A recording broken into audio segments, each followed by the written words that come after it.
Bangla film ইন্ডাস্ট্রিতে Shakib Khan number one. তারা কি কখনো চেয়েছে যে বাংলাদেশের ফিল্ম ইন্ডাস্ট্রি আপডেট হোক? এই যে আসসালামু আলাইকুম বন্ধুগণ, আসান নতুন একটা নিউজ হাজির হয়েছি। সেটা হচ্ছে শাকিব খানের তুফান মুভিটি। সেই মুভিটা কিন্তু বাংলাদেশে কিন্তু ব্যবসা করেছে খুবই ভালো এবং সফল হয়েছে, কিন্তু কলকাতাতে নাকি সেই সিনেমাটা নাকি চলতেছে না, দর্শক দেখতেছে না। তেমন একজন বলেছে আসলে কী কারণে দর্শক আসতেছে না এই কলকাতায় শাকিব খানের সিনেমা। তো বন্ধুগণ, আমরা সেই ভিডিওর সাথে দেখে আসি না আসার কারণ কি দর্শক। তো বন্ধুগণ, আমরা সেই ভিডিওটাকে দেখে আসি।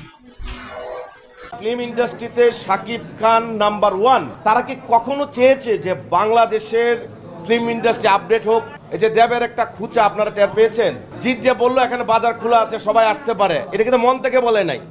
মুখে বলছে শাকিব সুপারস্টার, বাট মন থেকে চাচ্ছে না। তুফান নিয়ে যে আজকাল যে প্রশ্ন উঠছে, আপনার সন্তানকে আপনি যদি গলা টিপে মেরে ফেলেন তাহলে কি দাঁড়াবে?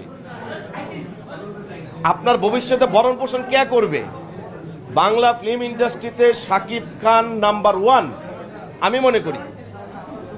আমি তার প্রিয়তমা দেখেছি আমেরিকাতে, বাংলাদেশেও দেখেছি, গোলই দেখেছি দেশের বাইরে। এই তুফান সিঙ্গাপুরে বাম্পার, আমেরিকাতে বাম্পার, দুবাইতে বাম্পার। আমাদের পার্শ্ববর্তী যে দেশগুলা আছে, দেশ আছে, তারা কি কখনো চেয়েছে যে বাংলাদেশের ফিল্ম ইন্ডাস্ট্রি আপডেট হোক, আমরা আপডেট হই? বলুন আপনারা। না, তারা হয়তো ওই রকম চাইলে আমরা আরও এগিয়ে যেতে পারতাম। আপনি দেখেন গতবার কিন্তু সুরঙ্গটা ইন্ডিয়াতে রিলিজ দেওয়া হয়েছিল, বাংলাদেশে ভালো চলেছে, ইন্ডিয়াতে চলে নাই, বিকজ অফ পাইরেসি। আরেকটা জিনিস দেখেন, আমাদের দেশে যখন আমরা দেব বা জিতকে নিয়ে আসা হয় বা ওই দেশে কোনো নায়ক নায়িকা আনা হয়, তাদের আমরা অনেক রেসপন্স করি, সাংবাদিকরা সম্মান করি, আমাদের সাকিব খানও করে। বাট এই যে দেবের একটা খুচা আপনারা টের পেয়েছেন। জিৎ যে বললো এখানে বাজার খোলা আছে, সবাই আসতে পারে, এটা কিন্তু মন থেকে বলে নাই। মুখে বলছে শাকিব সুপারস্টার, বাট মন থেকে চাচ্ছে না। আমরা কিন্তু তাদের ভালো চাই। আমরা আমাদের প্রত্যেকটা ঘরে ইন্ডিয়ান চ্যানেল আছে, আমাদের চ্যানেল কি ইন্ডিয়াতে আছে? নাই, আমরা পাচ্ছি না। কেন পাচ্ছি না? বন্ডিংটা আমাদের মধ্যে দূরত্ব আছে। আমরা ভালোবাসি মন থেকে, ওরা মন থেকে ভালোবাসে না, ভালোবাসে উপর থেকে। তা আমি তুফান নিয়ে একটা কথা বলবো, তুফান সুপার হিট। দেশে হোক বিদেশে হোক, একটা সাকিব খান ফিল্ম ইন্ডাস্ট্রিটাকে ধরে রেখেছে। কিছু লোকের কাছে বিতর্কিত থাকবে, এটা সারা জীবন। আমি বললাম না, কোনো সংগঠন না। আপনি যে আপনার ফ্যামিলিতে আছেন, আপনার ওয়াইফের সাথে কি আপনার মনোমালিন্য হয় না? তা ফিল্ম ইন্ডাস্ট্রিতে কেন হবে না? এটা তো একটা বড় জায়গা। তাহলে সাকিবের তো শত্রু থাকবে, এটা স্বাভাবিক। বাট সাকিব খান মুচড়ে যাওয়া, দুমড়ে যাওয়া ফিল্ম ইন্ডাস্ট্রি, যেখানে 20 লক্ষ টাকা চলে এসেছিল সিনেমার বাজেট, এখন 10 কোটিতে আসছে, তাহলে আমরা কি তাকে প্রমোট করব না?